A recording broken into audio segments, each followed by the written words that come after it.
Thank you so much. Hi, everyone. It's really great to be here.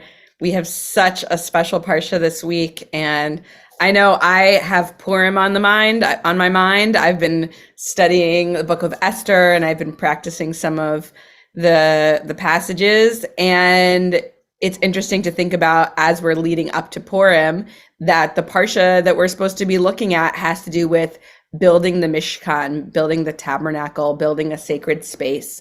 There's a lot of interesting, it's actually not what we're going to be talking about today, but there's a lot of interesting concepts about the temple that Ahasuerus, the palace that Ahasuerus has is supposed to perhaps represent the temple, and that there actually is some parallel between the fact that we're looking at these parshas and that Purim is coming.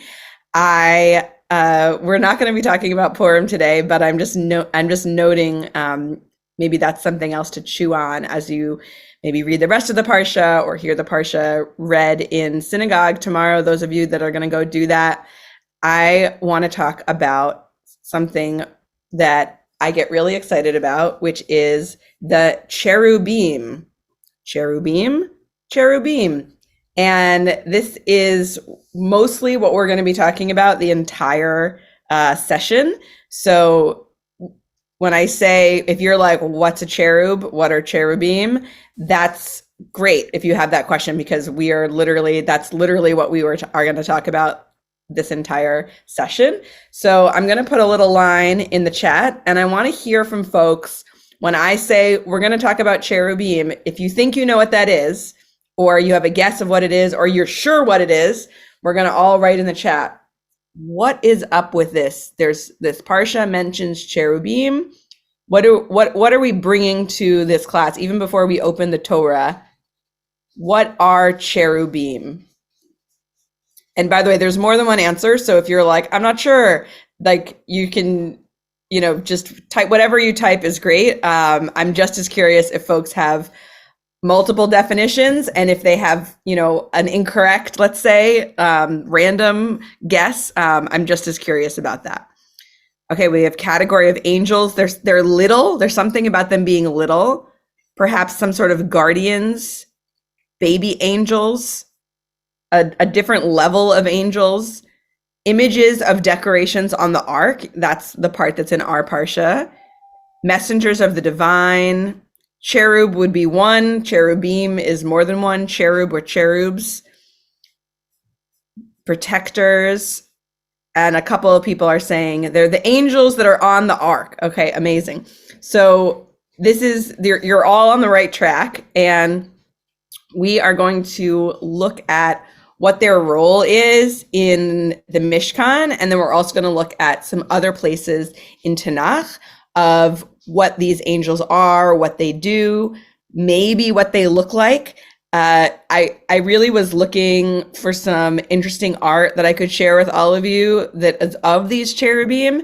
I actually kind of wish that this class was like, maybe part of the class is to draw the cherubim.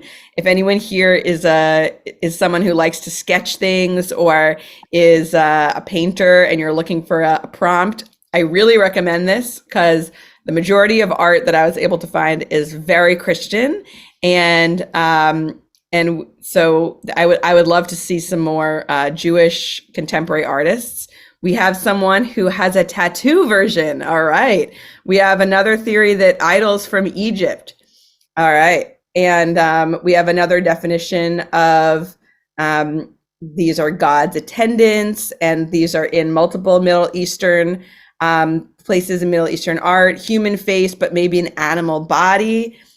Someone saying like Cupids. I think that's actually a good definition, because again, it's kind of like this angel that's also a baby, and getting a little bit of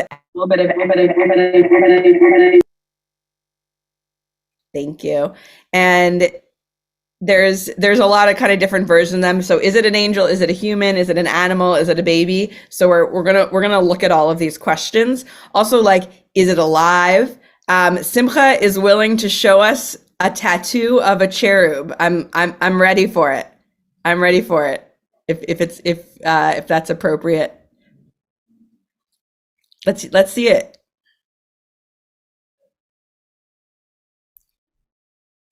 Oh, I'm showing it. I didn't realize I needed to Oh, unmute. no, Just wait a you're moment. good.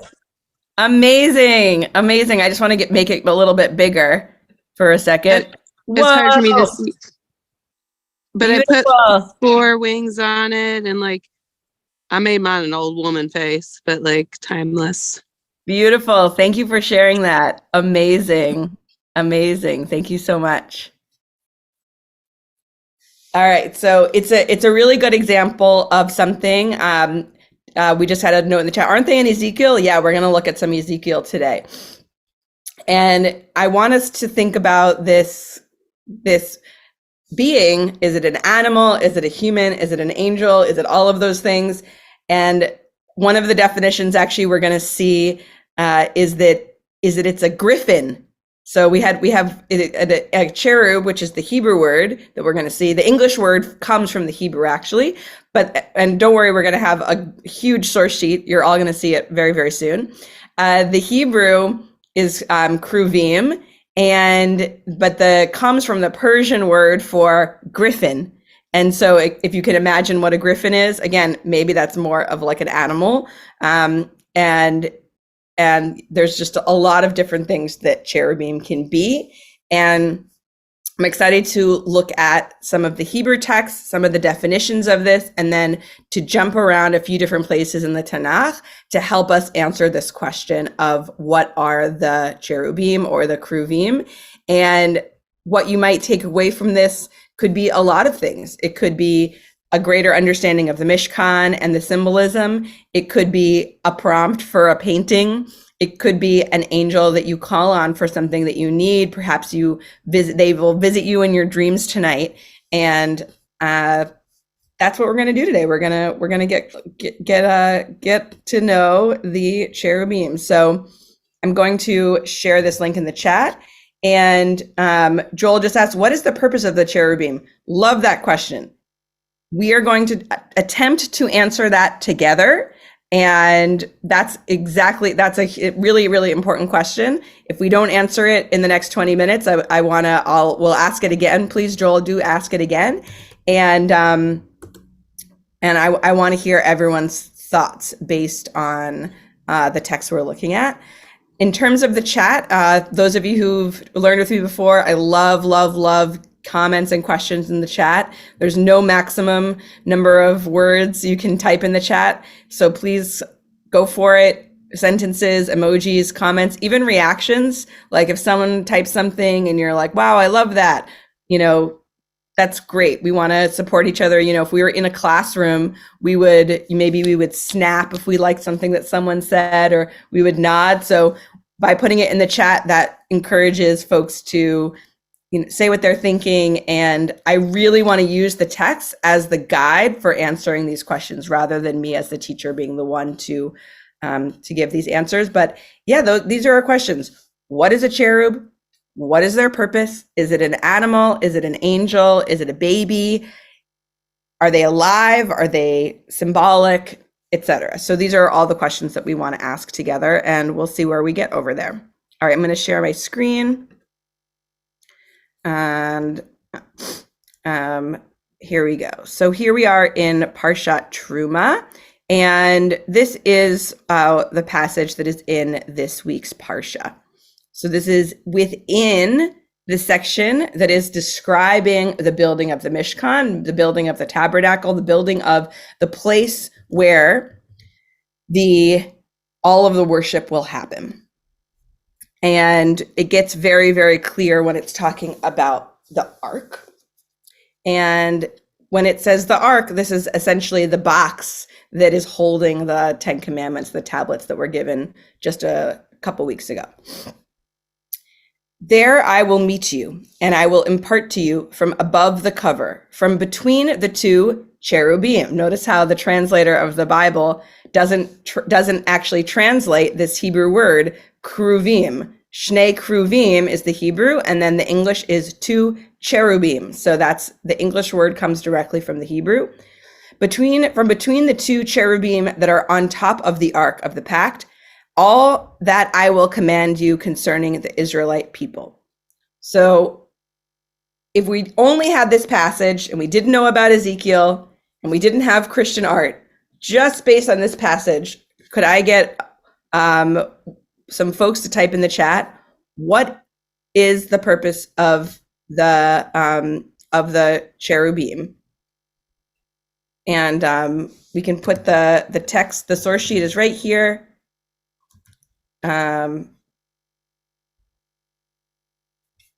Okay, so we have some theories coming through. Guardians, guides. So, but Mike, Heidi's saying they're containing the space for God. Simcha wrote they're doulas. They're protectors of the ark. Beautiful. Innocence.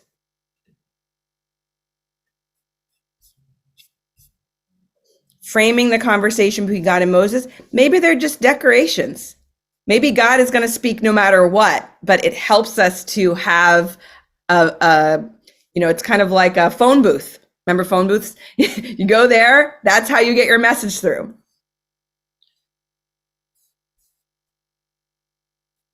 And I really appreciate this comment from Jeanette. They can be idols if we choose to talk and worship them instead of the creator of all. They are here to help.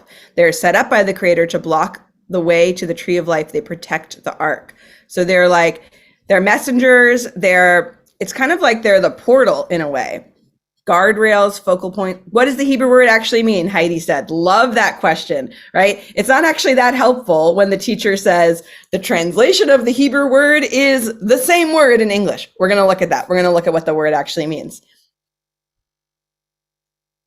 There's a couple of people who are having problems opening the text.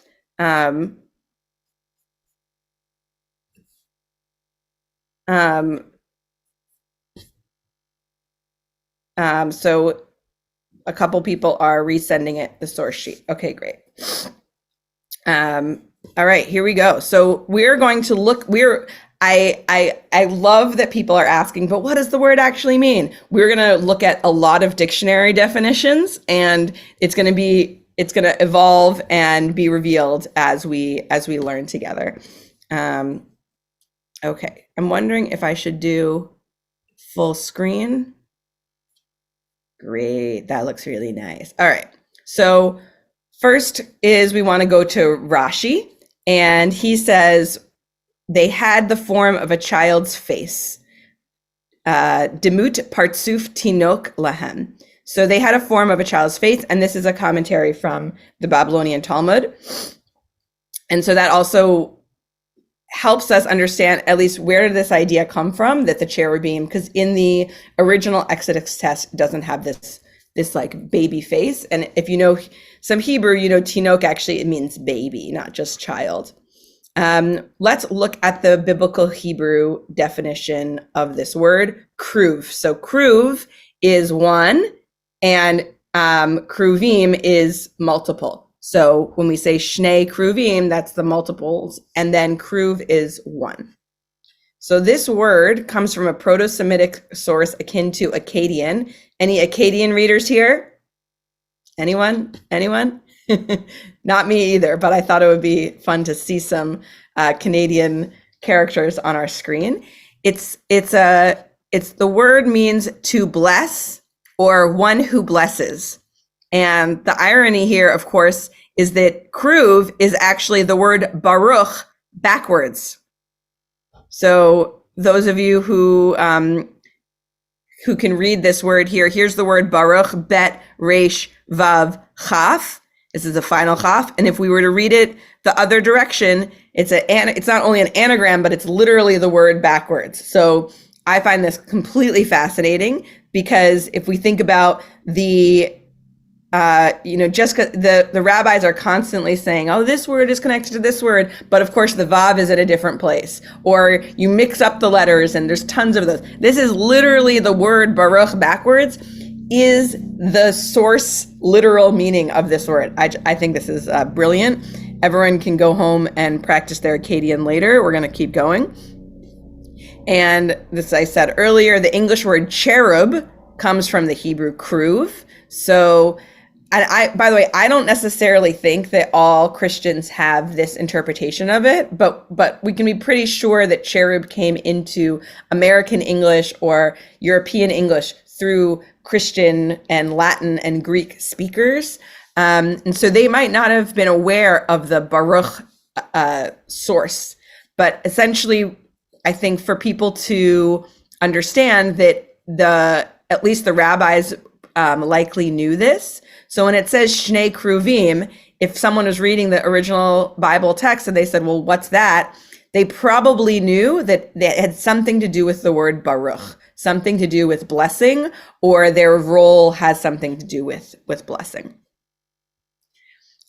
This is a very random sidebar, which we're not going to spend too much time on, though I did once give a Devar Torah almost entirely on this question. Doesn't the word kruv mean cabbage? And we're not going to spend too much time on this, but I had to just bring this in because especially if you know modern Hebrew or you are excited about cabbage like I am as a very affordable and delicious and hearty vegetable, I just think it is so funny that this word that means, small baby angel is the same word as cabbage, because of course I think of Cabbage Patch Kids, which were very important dolls in my childhood. Kruv, meaning cabbage, has entered Hebrew in Talmudic times. So again, I'm very curious about this. What does cabbage, the vegetable, have to do with baby angels? And, I'm also just curious, did the rabbis of the Talmud, were they like, hey, there's this vegetable, it reminds us of this angel, let's call it the same thing? I'm so curious. If I could time travel, I would absolutely ask that question. Kruv, meaning cabbage, enter Hebrew in Talmudic times. As to the etymology of kruv, Klein, who wrote a dictionary, together with Aramaic, karba, kruva, Syrian, karba, borrowed from the Greek krambe, which is related to krambos, dry shiveling, kramboin, to roast, and cognate with Old German rimfan, to contract wrinkle, Old English herimpel, winkle. So there's something about we had to call the cabbage the wrinkly thing, and maybe that's similar to a baby's head or a baby's face. Again, this sidebar about cabbage is not essential to the class. We're mostly going to be talking about the cherubim, the cherubim in the Bible. But if anyone has any thoughts about why these are the same words that will actually help us understand angels better, I'm here for it. I'm really curious. In modern Hebrew, we have the word kruv, which means cabbage. Ben Yehuda, Eliezer Ben Yehuda, when he was giving us modern Hebrew, he came up with the word kruvit, which means cauliflower, which makes sense. Cauliflowers are brassicas. They're related to cabbage. And then I had to just include the Yiddish version just for us to see the connection here. Many folks here maybe have heard of Sauerkraut or sauerkraut, and that is possibly connected, possibly not connected. Again, if we look over the German and stuff, we might see some connections there. Kreut, cabbage in Yiddish. All right, we're about to say goodbye to this very strange sidebar about kruv and cabbage. Any comments or questions just on that? I know it's very strange, but I had to honor the cabbage if I'm going to talk about kruv the whole time.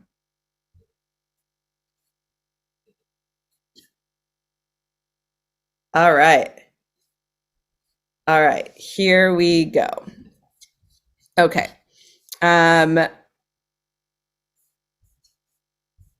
Here we go. So we're going into the Jastro. So Jastro is a dictionary that's used. Oh, we have a couple of comments. Many wrinkles in this story. The person who wrote Ma Petite Show, can you say what that is? I'm not familiar with that phrase. Does that mean cabbage? Okay, beautiful. All right, many wrinkles in the story. French, yeah, it's a French phrase about cabbage. All right, amazing. Getting hungry here, right? All right, so Jastrow Dictionary is a good place to go for anything that is in the Talmud, and sometimes we also use it for some later Hebrew, depending on how many dictionaries we have in the house. I love people are writing in the chat. People say the phrase "my little cabbage" as a term of endearment, which again, there's some connection maybe between cabbage and little babies or angels. Like just the same way we'd say "my little angel," we'd say "my little cabbage." Maybe it's connected. And this is just I had said earlier that the word kruv became known as cabbage in the Talmudic period, and this is a source for that. We're going to look at some more dictionary stuff in just a minute, and we're going to look at a couple more biblical texts, and then we're going to go some more dictionary entries. So we actually have kruvim all the way back in the book of Genesis. So we're here at Genesis 3:24. God drove out the human, and God placed at the east of the Garden of Eden the kruvim, the cherubim, and the flaming sword, which turned every way to keep the way to the tree of life. So this is directly corresponding to a comment we had earlier in the chat about the cherubim have this role of being guardians. Again, I wish I could transport myself to this scene. Is this a statue of cherubim? Are these actual cherubim? If I was making this as, is this a stone structure, but they also move sometimes? I'm very curious. Are they breathing? Are they talking? Are they moving? Or is it just a image or a likeness of a cabbage?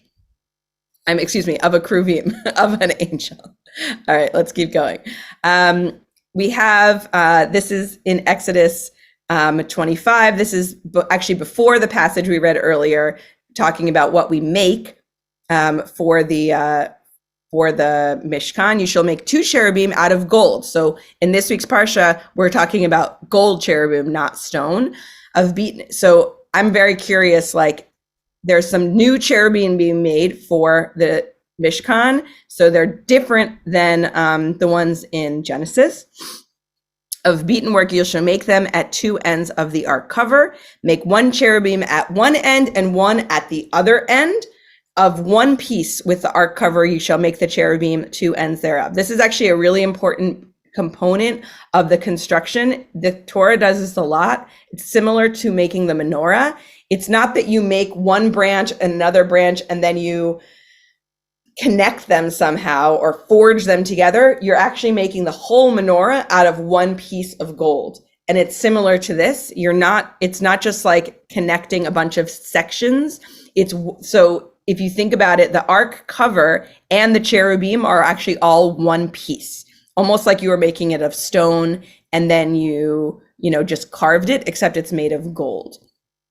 Okay, the cherubim shall spread out their wings on high, screening the ark cover with their wings, with their faces, one to another.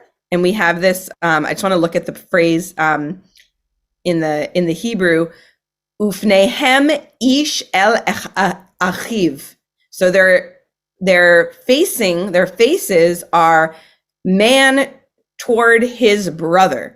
So that's how it phrases it, one towards the other. Towards the ark cover shall the faces of the cherubim be. So again, if this were an art class, I would absolutely ask everyone to say, can you draw this? Or maybe I would have some like Legos or something, and I'd be like, can someone just show me like, okay, one's here and then one's here and then here's the ark cover. There's a lot of very specific description. And I bet if we each, got into groups of 5 and had to like set this up, it wouldn't all look the same, because it seems a little bit magical the way that they're all made of the same piece of gold and they're spreading their wings, but they're also screening the ark cover and they're also facing each other and also facing the ark cover at the same time. And we have a few comments in the chat. There's also cherubim embroidered on the parochet of the Holy of Holies. There's some questions that I think are extremely valid. It's hard to believe they could find or transport such a large piece of gold. So that part is also fantastical. Some theories about, stealing it from the Egyptians, but still, we didn't have horses in those times. So all the animals, we had horses, but we had horses, but we might not have had the size of horses that these are like more like wild horses. Could those horses have really carried this? What did they have for wheels? What did they have for metal? I'm very curious about carrying heavy things. How many animals did they even have? Most of what we see is people are walking. And Rabbi Joan Sachs asks, I think one interesting question is, if we're told not to make graven images, where does this fit in? And I love that question because, again, it brings us back to, what are these? Are they statues? Is this a portal? And again, if they're connected by one piece of gold, is it just a design? And Betsy said, man towards his brother, or one faced to another. The exact phrase is Pnei Han, their faces, Ish el Echav, their faces are one to the other. And Adam says, like the Ark in Raiders of the Lost Ark, exactly. That is based on this passage. And like manna, the gold was there. I love that theory. They just woke up in the morning and the gold was just there on the ground. Egyptians moved huge stones for the pyramids. We actually don't know physically how people built the pyramids. There's lots of theories of how it was done, but it is actually one of the reasons why there are wonders of the world, because there are certain things we know historically about how things were built, and there's theories about how they did it, but the level of how heavy those stones were, we actually still don't know how it was possible. All right, so someone's mentioning about 3D renderings of cherubim. We're actually going to talk about 3D in just a minute, but these for sure were three-dimensional, which maybe three-dimensional is different than iconography. But again, it is a little bit leaning towards an idol worship sort of situation. Tanya reminds us they were not to be worshipped. And Jeanette adds, I believe the cherubim were real and alive. And so again, there's something here. We make them out of gold, but then they're also alive. And the Heidi wants to lift up the reference to faces. There's something about the faces. It's not just that their bodies are facing each other, but it's something about their faces. We're going to look that again. Egyptian chariots drowned in the Red Sea. So maybe we didn't get those Egyptian horses. I actually don't know for sure if any of the horses were with the Israelites at this time. And perhaps this word ish actually doesn't mean man. It just means each to the other. Love that. Thank you. Maybe taking the gold wasn't stealing. It was reparations. Uriel's reminding us that the Temple Institute has some images that we might be able to look at. I actually have seen those when I was in Jerusalem. And we are going to look at the chariot, wheels, and horses. There's a question of did they have more than one face? We're going to look at that when we get to Ezekiel in just a moment. Thank you, everyone, for your thoughtful comments. This is really, really fantastic. I really appreciate folks just going with it, not holding back, and just sharing their thoughts. It's really making a rich conversation. Here we are in Ezekiel. So in the book of Ezekiel, we see the cherubim again. We're about to read Ezekiel chapter 1. But before we do that, I want to show you, the word cherubim does not appear in chapter 1. Ezekiel chapter 1, which is also sometimes called Maseh Merkava, the events of the chariot, and is referenced many times in Kabbalah. It doesn't include the word cherub or kruvim, but in Ezekiel 10, it mentions the cherubim many, many, many, many times. And so we can assume that this animal or combination of animals in Ezekiel 1 is the same as in Ezekiel 10. If you disagree with me, great. I love when people have their own opinions. You can disagree. But we're going to first just look at Ezekiel 1, imagining if this being that is being described is actually the cherub, the same cherub or cherubim in Ezekiel 10. And I'll just take a moment to pause my screen and say, historically, This was a chapter of the Bible that was often not translated. You would have a Bible where the entire Bible was translated into whatever language, usually Greek or Latin, or even potentially Aramaic, and they would not translate this chapter. I'm curious if anyone's ever heard of this phenomenon or knows why. I'll take a moment to ask you if you want to write in the chat. Why would it be that the whole Bible, except for Ezekiel chapter 1, is not translated? You can take a guess, or you can tell us if you've heard of this concept before. By the way, the Bible also didn't have Song of Songs in it. Many versions of the Bible skipped that one because too racy.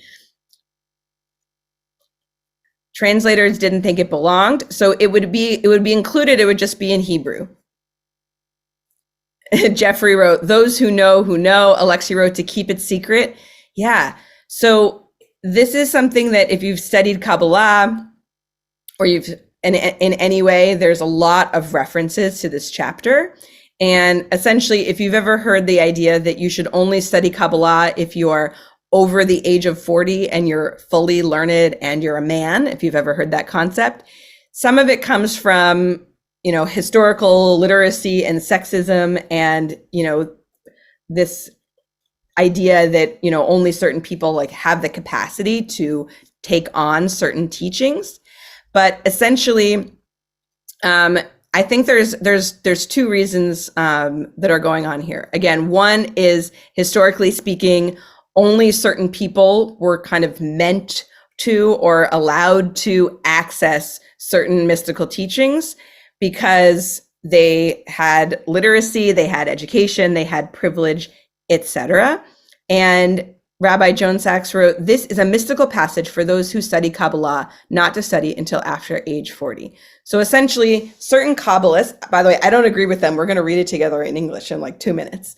But certain Kabbalists in history felt that this passage itself was to be treated as if it were a book of the Kabbalah, meaning a regular, everyday Jew, if they're not literate enough to understand biblical Hebrew, they shouldn't be reading it. And that was to limit access to mystical experiences. So on the one hand, I have a huge problem with it. It's sexist, it's ageist, it's extremely problematic. Anyone who knows me knows that I care very much about learning Torah with all ages and all levels of Jewish literacy. It's very, very important to me.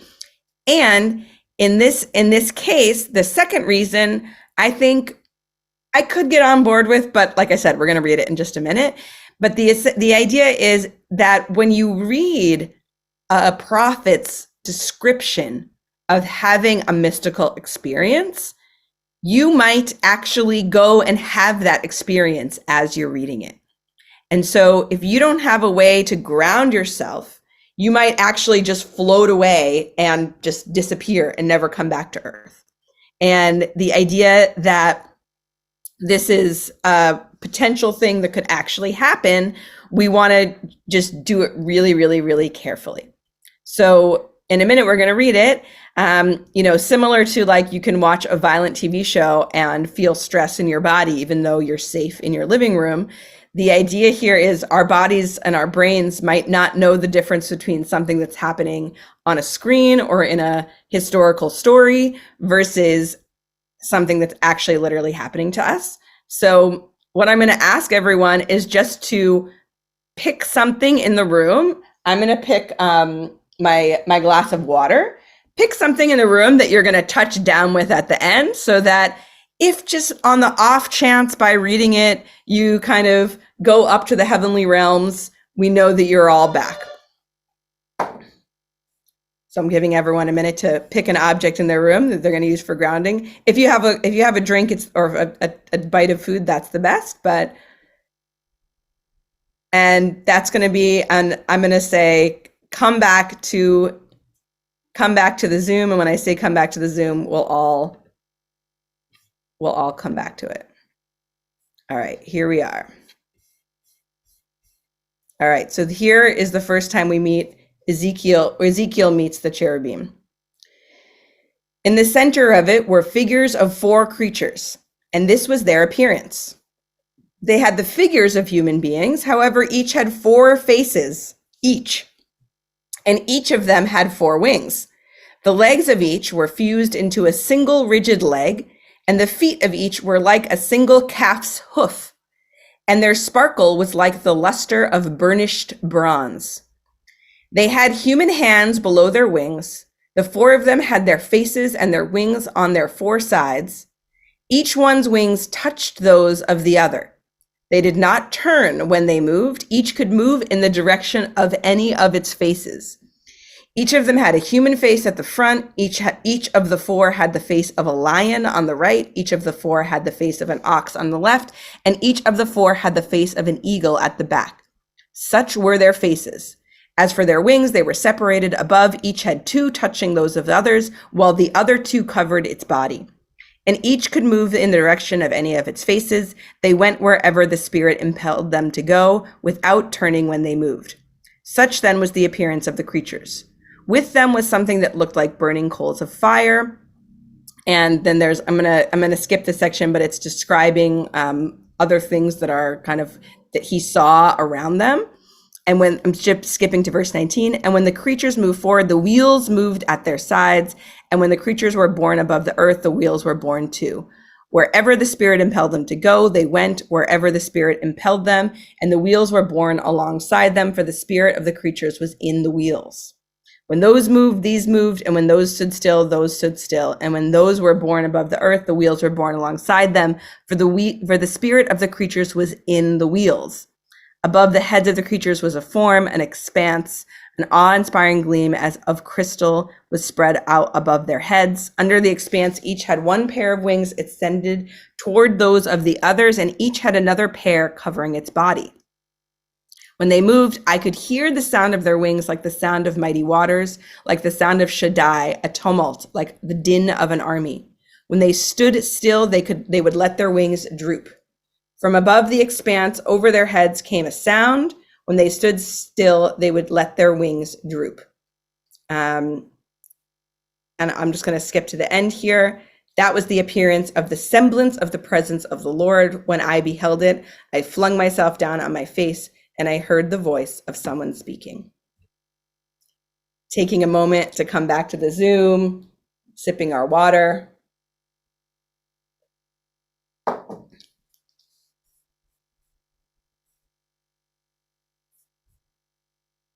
Okay, welcome back, everyone. Welcome back. Hopefully everyone's back. So we have this image, and I know a couple people have mentioned in the chat, could I show some examples of art of this? And I am going to show a couple, but I wanted us to read it first, because there's something about this Ezekiel experience where the thing that Ezekiel is seeing, he's able to describe it, but it sounds impossible, right? How can it have 4 heads and 4 directions and then I'll go all 4 directions at the same time?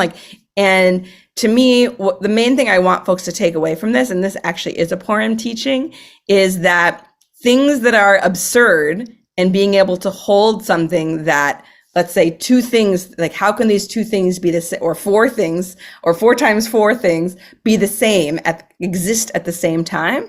And his capacity to not just have this vision and see all of this, but to write it down is proof to me that not only is he a prophet, but he is the kind of prophet that can translate mystical experience into, English, or in his case, Hebrew, or whatever language he wrote in, into human words, into words that we can communicate with each other. Again, I think probably some sort of art or clay is going to be much better for us to fully understand it, because it's absolutely 3-dimensional. And the main thing you have to, I think, to take from this is that he thought he was seeing God. And which is not the same, by the way, as he thought he saw a messenger of God or a protector of something. We have a message in the chat that says, the ark and chariot are both related to movement. Could they be related to the movements of God? Great question. I think it depends on who you ask. I think if you were to ask Moses, I think he would say totally that they have to do with that there's like somehow God is in the space. We're going to look at that in just a moment in the Talmud. I think if you ask Ezekiel, he would just say that the whole entire chariot, so to speak, is God. And that's how God was displayed to him, as a combination of animals and vehicles. Heidi wrote, I felt warmth while you read it. He and others do see things that are metaphysical. And, thinking about this, I really appreciate what Linda just wrote. Previously people couldn't handle hearing God directly, so the cherubim help to moderate the experience so people could handle God dwelling among the people. I think that's so important for us to see. We do have to be careful not to worship them, but it helps us focus, God's going to speak right from this one spot, as opposed to, whoa, God is everywhere. How do I handle this? Or, this voice is too intense. And this is our grounding space. All right. We're going to skip Ezekiel 10, but you all have it in the sheet, so you can check it out later. We have the Kruvim in Psalms, and I'm just skipping right here to verse 11, where God was riding on a cherub and it was flying. That's awesome. Kind of reminds me of that never-ending story. We have here the BDB, the Biblical Dictionary Brown Driver Briggs, that has a much more elaborate description of the word kruv. It's so long, we're not going to read the whole thing, but especially if you like to geek out on dictionary entries, please enjoy. But I think what's really special about it is that it goes through not just the definition of the word, but it goes through all these different times that appears in the Bible. And it's quite extreme. It's a recurring being. And I honestly think that it's something that is not well understood. And considering there are other words in the Bible that only appear 2 or 3 times that we talk about a lot, and here's this word that appears in the Bible really 26 times, that we should try to understand it a little bit more. So I'm skipping past the dictionary definition. There's some really beautiful Talmudic passages. Some of you might have seen some of them, that the rabbis are trying to understand what do these Krubim do? And going back to this question we had before is, are they statues or are they alive? This is Yoma 54a. When the Israelites would come to the temple for the holiday, the curtain would be pulled back for them, and they would see the cherubs intertwined with one another, with each other. And it says, Me'orim zebazeh. And the priest would say to them, behold, the love of you before God is like the love of a man and a woman. Of course, things were still very binary. At least they thought they had to be when they were writing it down. And the idea that the 2 cherubim loving up on each other, that is something that we should see also as a metaphor for our relationship with God.